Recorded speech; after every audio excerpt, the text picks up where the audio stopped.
that, even for our own kids. But that's the love he wants us to show. That's agape, unconditional love. Okay, and we can all do it. So, what kind of crap is in the news lately? And I got talking points and stuff here too. But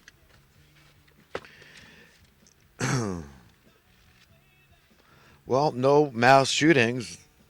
I think that, well, we did just yesterday. There was, I think, 6 cops got hit by gunfire in Philadelphia, they said, but none of them were killed. They're all even out of the hospital. That is freaking, that is just, God's grace. That's amazing. That, yes, they were, essentially, they were ambushed by this clown.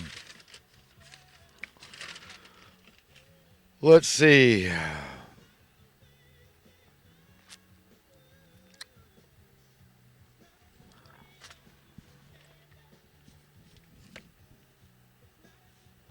I lambasted Obama, and I'm right to do so. People need to really expose this character. He was a perfect puppet for these elitists, the New World Order cabal, these secret societies and the globalist mentality, okay, that are on top of this neo-feudalism scam. Okay, he was a perfect puppet for these people. Understand that. Useless pustule in my mind. Just as bad as Bush. And listen, this is a guy I voted for. Both my dad and I, and we have been known to be on kind of opposite almost sides of the spectrum. But my dad and I voted for Obama. I voted for him only the first time. I started to see his true colors. He was doing nothing. He was useless pustule. I could see that. Perfect puppet for the elitists. Okay. But my dad and I remember that I brought it up. And I said, this is a proud moment in American history that the American people elected a black man. And the irony is that for how long now, just all we hear is the race thing, that we're the most racist nation on earth, and that white people are the only ones that could be racist. And it's just like utter BS, total BS, complete, thorough, absolute just BS. I mean, that's what it is, right? Total. But this is the kind of crap that keeps getting spewed over and over. Trump's a white supremacist. Trump's a racist. His followers are. And I hear this from even guys, I mean, like Chris Hedges, and saying it's this cult of personality. I don't follow anybody like, I'm very critical, especially people that I supported and voted for. You have a right. Yeah, that's when you could dissent wholeheartedly. I voted for Obama. Okay, I voted for Daddy Bush the first. No, it wasn't Daddy Bush. I voted for Baby Bush. And my whole issue then was the abortion issue. Okay, because I really was, I didn't know what the hell was going after Clinton. Look, it's just like this. Bush, after what oh my God. I mean, we've had one useless pustule after another. That's it. Clinton was a useless pustule. Bush was useless pustule. Obama was a useless pustule. And Trump's turning into be a useless pustule. Okay, as far as I'm concerned, he's not doing anything momentous. He wanted to do something momentous. I mean, you've got to get hold of that Federal Reserve and give we the people the oversight over that entity, okay? And what we say goes. And we want to pull a JFK on those people. That's what we the people want. Go back to 1963. We want to reverse the coup. That's what we want, Trump. So do something, man. You said you were ashamed of homelessness. Why are housing prices still going up? Why is housing getting less and less affordable? Is the answer just to build more poor houses, shelters, okay, tiny homes? Give them FEMA trailers or whatever. I mean, you know what? It just, come on, man. Why do we need charities doing this? We've got $50 billion a year going into this, tax dollars going into this. So you force we the people, me, the taxpayer, you, the taxpayer, to rent poor people houses that can't afford their housing costs. But you say, no, you can't buy them for them. That's just too liberal. How stupid is that? When it would be absolutely undeniable, incontrovertibly fiscally prudent, fiscally conservative. You're done and done, idiots. You know the difference between renting and owning, Trump? So yeah, I won't support you if you turn out to be just a feckless pustule. No, screw it, man. Get off the dime, Trump. Do something. Get off that damn aspartame, that diet soda pop, man. Your brain is damaged enough, okay? Just because you're a multi-billionaire, okay, doesn't qualify you. You come in like some anti-establishmentarian, and then you're nothing, man. You're saying the answer is for the Fed to, it's their fault for not lowering the interest rates. What kind of idiocy? Stop pulling us off. You think all the American people are stupid? You think you're smarter than them, Trump? You're not. 90% of the American people knew what was right in 2008. We knew what was right in 1963. Don't take us for fools, Trump. Damn it.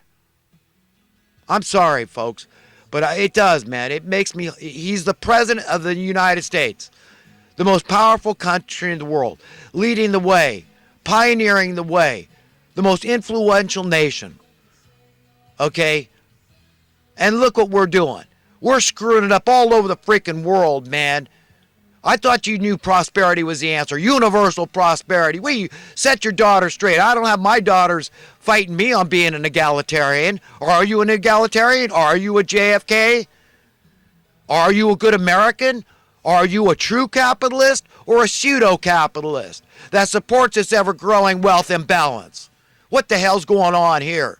How come I'm the only guy out there talking like this? You allow me to flap in the wind? I listen to Greg Hunter. I listen to all the pundits. I like Greg Hunter.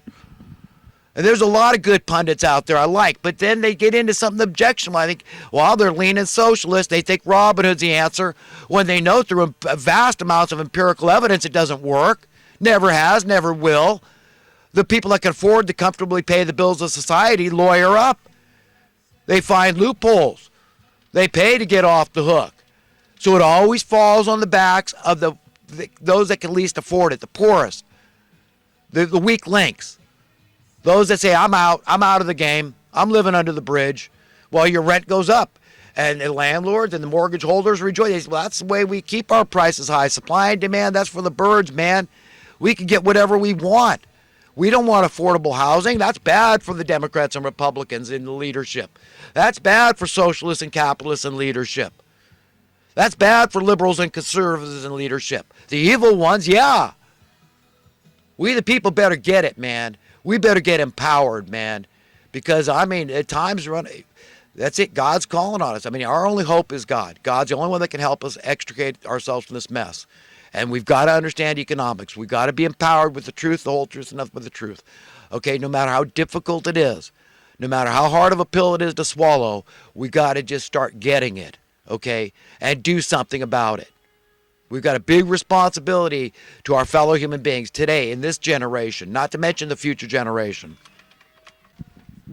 You know, America is probably the least racist nation on the face of the earth.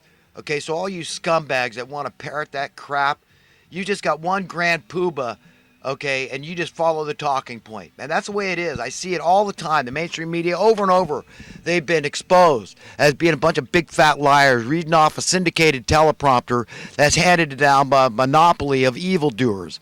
Who owns them? Giving them multi-million-dollar, like, celebrity contracts so these people are spewing out the news out there. The talking points. You make a mountain out of this molehill. You got that, fella? You're getting paid a lot to do this job. And you make a molehill out of this mountain. You got that, fella? That's the way it works. That's the propaganda machine. Yeah, and it's very effective. People are very stupid, very disempowered, very dumbed down, very confused, very ignorant, very much in Babylon as a result. We're in a lot of trouble, my friends. We need God's help. On an individual and a collective basis. We got to see through his eyes, man, and he's furious. I'm telling you, you got to know what he's angry about. And you got to know how you're being tyrannized and who the tyrants are. The money printers and the top politicians. That's Satan's throne right there, man. That's it. That's what needs to be overturned, overthrown this table. We the people need to throw this game over. Game over for these people.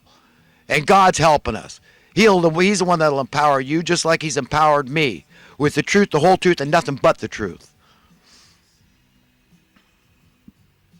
I watched a couple of television shows recently on it was this last weekend, and I really enjoyed it because I didn't go to a lot of movies when they came out. So these are shows that are decades old. Everybody watched them, enjoyed them years ago. But Heartbreakers, I really enjoyed that. And Jennifer Love Hewitt, she was so cute. She reminded me of Lauren so much. I was like, wow. And even Jason Lee, he did a great job. The acting was great. I think that people could relate to the actors and her mom and the boyfriend there. I thought the acting was superb. And I saw Thelma and Louise. I caught the second half actually of both these shows, but I'm not one to sit through a whole movie. But with the girl of my dreams by my side, holding my hands, I could sit through plenty of movies. All